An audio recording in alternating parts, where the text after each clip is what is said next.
Team India star opener Shikhar Dhawan శనివారం ఆటకు వీడ్కోలు పలికిన విషయం తెలిసిందే. అంతర్జాతీయ క్రికెట్తో పాటు దేశవాళీ క్రికెట్కు రిటైర్మెంట్ ప్రకటించాడు.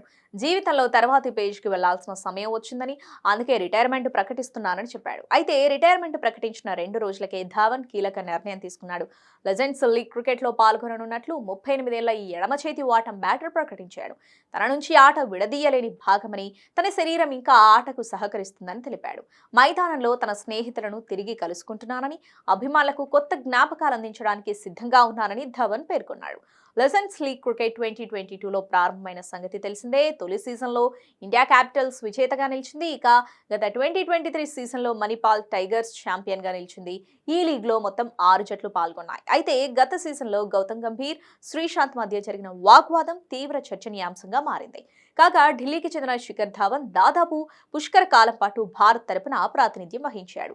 34 టెస్టులు, 167 వన్డేలు, 68 టీ20లు ఆడాడు. ఎన్నో ఏళ్లు వన్డేల్లో మ్యాచ్ విన్నర్ గా నిలిచిన ధవన్ 44.11 సగటుతో 6,793 పరుగులు చేశాడు. అందులో 17 శతకాలు, 39 అర్ధ శతకాలున్నాయి. 2010లో విశాఖపట్నం వేదికగా ఆస్ట్రేలియాతో వన్డేలో ధవన్ అంతర్జాతీయ కెరీర్ మొదలైంది. ఇక టెస్టుల్లో 2,315 పరుగులు చేశాడు. టీ20లో 1,759 పరుగులు సాధించాడు.